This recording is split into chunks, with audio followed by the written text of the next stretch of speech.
Hi, I'm Rob.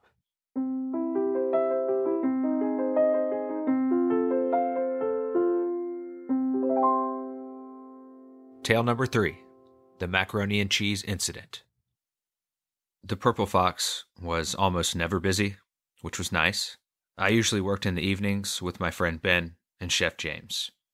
The most popular thing we had were these daily specials where you picked like a meat and then 2 sides, and the vast majority of our business was carry out.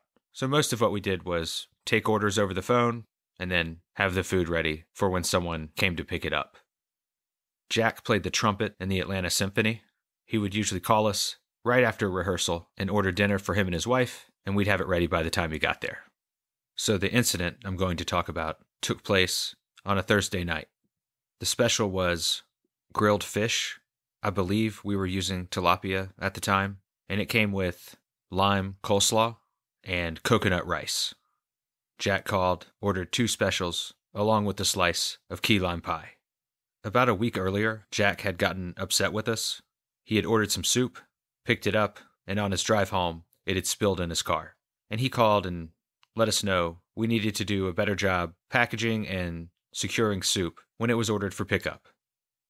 Chef James knew all about that, and when Jack's order came in for the 2 fish dinners, he told Ben and I that Jack's meal was going to be on the house tonight, and that he was cooking it himself to make sure it was perfect. That meant Ben and I really had nothing to do except slice the pie, which we did very quickly. James went in the back and cooked Jack's food. It took him about 20 minutes. He returned from the kitchen with 2 bags. He put the bags on the counter and told us he was headed home. This was not abnormal at all. Ben and I usually closed down the restaurant, and we were capable of cooking anything on the menu. So James left. Jack arrived a little while later. I walked his food out to his car so he didn't have to come in. I told him it was on the house. He was very pleased, and I put it in the back seat of his car for him. Ben and I did not expect to have any more customers for the night, so we heated up some corn chowder for our own dinner. We were about to dig in when the phone rang. It was Jack. He said, "Rob, my order is wrong." I said, "Okay, I'm sorry about that. We can make it again, and maybe one of us could drive it to you?" And he said, "No, this is very confusing. I'm driving back up there right now." He brought the bags of food back in, plopped them onto the counter, and opened up one of the to-go boxes. It was full of macaroni and cheese. And when I say full, I mean imagine a styrofoam to-go container, and imagine piling so much macaroni and cheese into it that it wouldn't close. And there were 4 of these containers. It had to be close to 10 pounds of mac and cheese. He had also wrapped each container in an incredible amount of plastic wrap, like 10 layers, so you had to have a knife or scissors to open one of the containers. Before Jack had returned, I had checked the kitchen to see if maybe his order was back there, and Chef James had accidentally given him something else. Not only was his order not back there are no dirty pans or dishes in the sink or on the drying rack. No evidence that anything had been cooked. It was perplexing. So, Jack had called, had ordered 2 fish dinners and some key lime pie. I put the order in the computer, which led to a ticket being printed in the kitchen. I also called the order out to Chef James. He went into the kitchen and filled 4 to-go containers to the brim with macaroni and cheese, and then wrapped each of them with way too much plastic wrap. And then he left us there, and we gave it to Jack.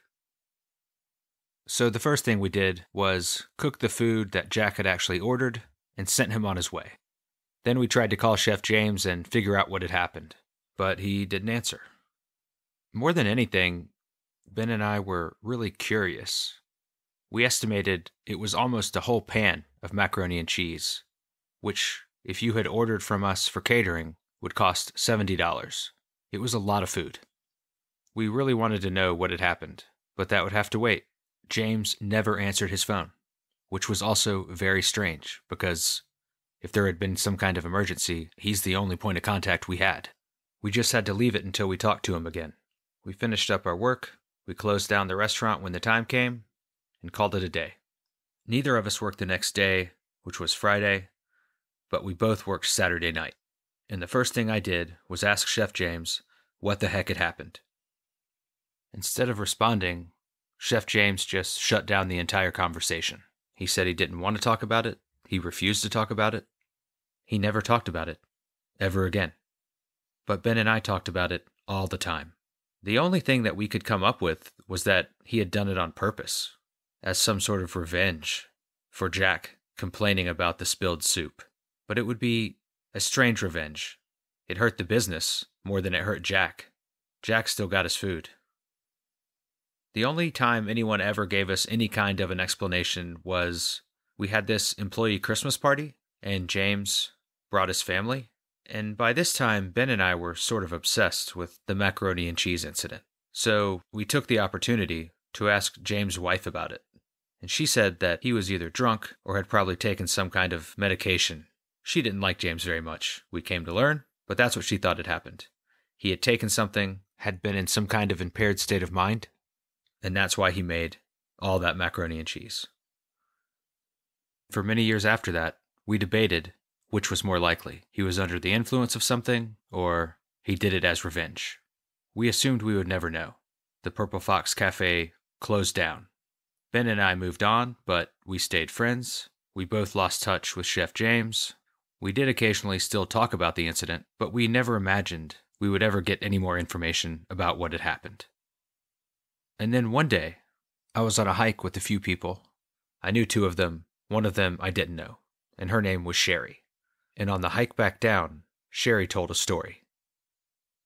A friend of her mother had ordered dinner to go from this restaurant that was in a grocery store. She had called in an order and then picked it up, and when she got home, she discovered that instead of the dinner she had ordered, she had several to-go containers full of potato salad. And I was like, wow, that's weird. What a coincidence. But then she added that each of the to-go containers had been wrapped in a crazy amount of plastic wrap. And I said, Sherry, please tell me you know the name of that restaurant. She didn't, but she promised she would find out. And about a week later, she sent it to me. Ben was not living in the same state, so he couldn't go with me, but we were both excited at the possibility that Chef James had struck again. One Saturday afternoon, a few weeks later, I went to check it out. It was about an hour's drive. The restaurant was literally in the grocery store, in the seafood aisle. It was small and only sat about 10 people, all on bar stools. You ordered your food, they went and got the fish from the seafood counter and cooked it right in front of you. I took a position about 50 yards away, in a display of Valentine's Day candy. I pretended to be a confused boyfriend or husband, reading the ingredients on each box of candy. But really, I was watching the restaurant. I had been there for almost 10 minutes and began to feel that I must look suspicious. Finally, I saw him, Chef James. He must have been on break, or maybe he was starting a shift. He walked behind the counter.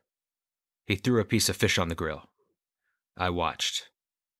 It occurred to me he had no idea that someone had driven over an hour, snuck into a grocery store, and was now watching him cook someone's dinner.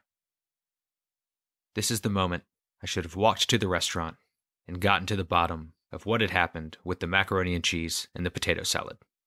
Unfortunately, I'm a coward. So I just sat there and kept watching like a creep. And then I bought a box of Valentine's Day candy to erase any suspicion and left. All I can say with certainty is that sometimes, when a customer at a restaurant that Chef James works at orders food for carryout, he gives them to-go containers filled with pounds and pounds of a single item they did not order. I don't know why he does this. It's become one of the great mysteries of my life.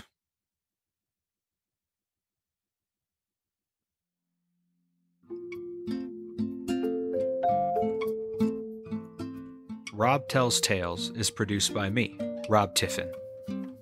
I had some additional editing help from Ben Lamb. The cover art is by Marcella Johnson. She also came up with the title. The end credits music is by Poddington Bear. You can find us on Instagram, Facebook, and at robtellstales.com. This podcast would have not been possible without Ben, Marcella, and Melanie. Thank you, and thanks for listening.